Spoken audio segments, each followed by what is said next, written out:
الذكاء الاصطناعي أصبح موجود في كل مكان حوالينا، بس إحنا لازم نستفيد من الذكاء الاصطناعي ده. علشان كده في السلسلة دي إحنا هنتعلم إزاي نتكلم إنجليزي من خلال المحادثات الإنجليزية من الشخصيات الأجنبية اللي بيتكلموا اللغة دي أصلاً. يعني إحنا هنسمع محادثات بتتقال من أهل اللغة، محادثات يومية بيقولوها في حياتهم العادية. هنعرف التعبيرات اللي هم بيقولوها وبيقولوها إزاي، وهنحفظ مع بعض الجمل دي بسهولة إن شاء الله. إن شاء الله في الدرس ده هنتعلم إزاي نتكلم لما نكون في مطعم. مثلا هنسمع التعبيرات اللي بتتقال في المطعم وأهم الكلمات اللي بيستخدموها لما بيكونوا في المطعم، وكمان هنتدرب على التعبيرات دي، وكمان هنحاول نحفظها إن شاء الله. ويلا بينا على شرح النهاردة. Hello, how are you doing? Fine, thank you. The menu, please. Here you are. Thank you.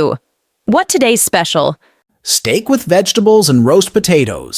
I'll have 2 steaks with some peas and some carrots. Anything to drink?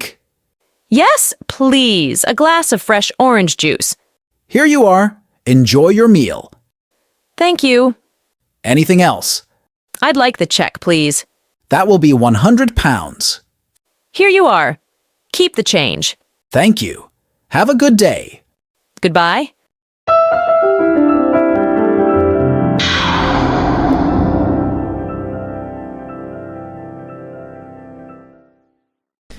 السلام عليكم ورحمة الله وبركاته. أهلا وسهلا بحضراتكم. جينا للمرحلة الثانية أو الجزء الثاني من الفيديو، وهو إزاي إن احنا نستفاد من المحادثة اللي احنا سمعناها اللي هي الكونفرزيشن أو English conversation with AI، المحادثة باللغة الإنجليزية باستخدام الذكاء الاصطناعي. طبعا احنا كنا هنتكلم النهاردة أو احنا سمعنا المحادثة اللي بتتكلم عن at the restaurant، في المطعم. المحادثة اللي احنا شايفينها طبعا اللي احنا سمعناها، فأول حاجة الويتر اللي هو الجرسون نفسه هو اللي بيتكلم في الأول، فبيقول hello how are you doing. hello how are you doing. how مش هقول how are you doing عشان بنقرا بسرعة واحنا سمعناه هو بيتكلم بسرعة، فبيقول how are you doing. how are you doing. how are you doing هنا حرف الجي ما نطقوش. how are you doing طبعا يعني ايه كيف حالك او كيف حالك، طبعا على حسب هو بيتكلم مين، لان معروفة ان يو يا اما ولد او بنت. طبعا هي ردت وقالت fine thank you the menu please. fine يعني انا كويس او انا كويسة. طبعا انا ممكن اقول I am fine يعني انا كويس. طبعا الاختصار ان بقول fine على طول، فمش لازم ان انا اقول I am fine، لانه سألني قال لي كيف حالك. fine thank you كويس شكرا لك. طبعا بتسأل بقى طبعا the menu please. menu طبعا اللي هي قائمة الايه الطعام فين اللي بيكون في المطعم. طبعا قال here you are. here you are هنا عايزين نتدرب عليها. here you are.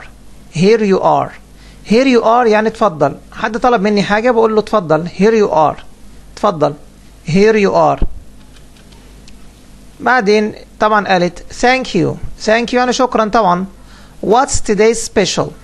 what's today's special.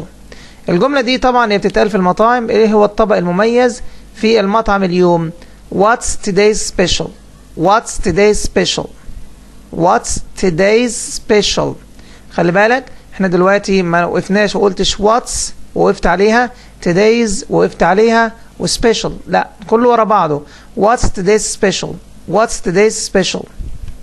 طبعا قال ايه steak. steak يعني شريحة لحمة. steak with vegetables. vegetables. vegetables.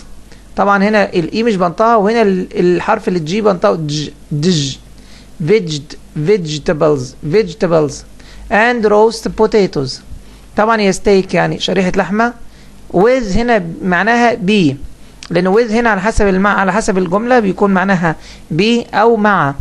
لما أجي أقول مثلا I play with my friend أنا بلعب مع أصدقائي. لما أجي أقول مثلا I play with my ball أنا بلعب بالكورة بتاعتي، يبقى هنا with بقى بالنسبة لنا في الجملة دي steak with vegetables يعني بي، يعني شريحة لحمة بي، vegetables يعني خضروات. طبعا roast يعني مشوي، potatoes يعني بطاطس طبعا معروفة. طبعا هنا قالت I'll have I'll have يعني أنا سأتناول. I'll have هنا مش معناها يملك، have هنا معناها يأكل، لأن هنا have على حسب الجملة. have على حسب الجملة، لو جاي بعدها أكل يبقى معناها يأكل، لو جاي بعدها شرب يبقى معناها يشرب، لو جاي معناها حاجة أملكها يبقى معناها يملك. فهنا I'll have اللي هي معناها أو اختصار ل I will have معناها أنا سأتناول أو أنا سآكل، لأن جاي بعدها كلمة two steaks شريحتين لحمة. with طبعا هتكون بإيه؟ مش هيكون ب، يبقى شريحتين لحمة with some peas. some يعني شوية، و peas يعني بسلة. some carrots، هي قالت carrots هي carrots دي بالأمريكان، لكن طبعا معروفة بالبريتش اللي احنا عارفينها هي carrots يعني جزر، بنقولها carrots. هي الاتنين صح، يبقى carrots أو carrots. طبعا هنا قال anything to drink خلي بالك to drink مش هقول to drink، هنا الأو بتبقى ضعيفة جدا. to drink anything to drink يعني أي شيء تريد أن تشربه أو أي شيء تريدين أن تشربيه. لو أنا بكلم واحدة فطبعا أنا بكلم مش بيبقى مهم إن أنا أكلم ولد أو بنت، لأن يو عايدة على الولد والبنت. فهنا anything to drink أي شيء تريد أن تشربه. طبعا هي قالت yes please أيوة من فضلك a glass of يعني كوباية من fresh orange juice خلي بالك مش هقول orange وقف وجوس، لا هو قالها بسرعة لأن هو بيتكلم في الكلام الطبيعي إن أنا مش بقف على كل كلمة. فطبعا هنا بيقول fresh orange juice يعني كوباية من عصير برتقال أو برتقال طازج، يعني حاجة فريش. طبعا هنا قال لها here you are احنا قلنا طبعا معناها اتفضل اي حاجة. مثلا دلوقتي بدي لحد حاجة او حد طلب مني حاجة فبقول له اتفضل here you are. طبعا الجملة اللي بعدها enjoy your meal يعني ايه؟ استمتع بوجبتك. enjoy يعني يستمتع، your meal وجبتك او وجبتك على حسب انا بكلم مين، حسب المخاطب. طبعا هنا هي قالت thank you يعني شكرا. طبعا سألها سؤال تاني anything else حاجة تاني، تطلبي حاجة تانية أكل أو شرب. طبعا قالت ايه I'd like the check. هنا الأبوستروفي دي I'd like الأبوستروفي دي اللي هي الضمة دي بالنسبة لنا في الإنجليش معناها اللي هي الأبوستروفي اللي هي الإيه اللي هي الكومة دي، فدي معناها اختصار، دي اختصار would. I would like the check يعني أنا عايز الفاتورة أو أنا عايز الفاتورة، خلاص أنا خلصت وعايز الفاتورة عايز أحاسب. فطبعا هنا قال إيه that will be 100 pounds يعني ده هيكون بكام؟ الفاتورة هتكون 100 جنيه، الفاتورة ستكون 100 جنيه. فهنا قالت here you are، طبعا احنا قلنا here you are يعني اتفضل. keep the change يعني خلي الباقي علشانك، طبعا بنقولها طبعا في المطاعم بدي الفلوس زيادة.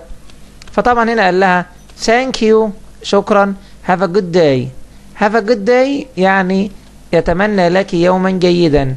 have a good day مش هقول have a good day وافضل اقف، لا have a good day. خلي بالك هنا دي الكلمة good اخرها دي وكلمة day اولها دي، فطبعا خليناها دي واحدة. have a good day اتدرب عليها شوية في كلمات كتير، حاول توجد اي كلمتين ورا بعض اولها اخر الكلمة الاولانية دي والحرف الاولاني في الكلمة اللي بعدها دي وتنطقهم كأنها دي واحدة. have a good day اتمنى لك يوما جيدا. طبعا هنا قالت ايه goodbye طبعا مع السلامة لما يكون خلاص انا ماشي وبقول لحد مع السلامة. ده طبعا كان شرح الفيديو، ونشوفكم ان شاء الله في فيديو جديد وشرح جديد ومحادثة جديدة.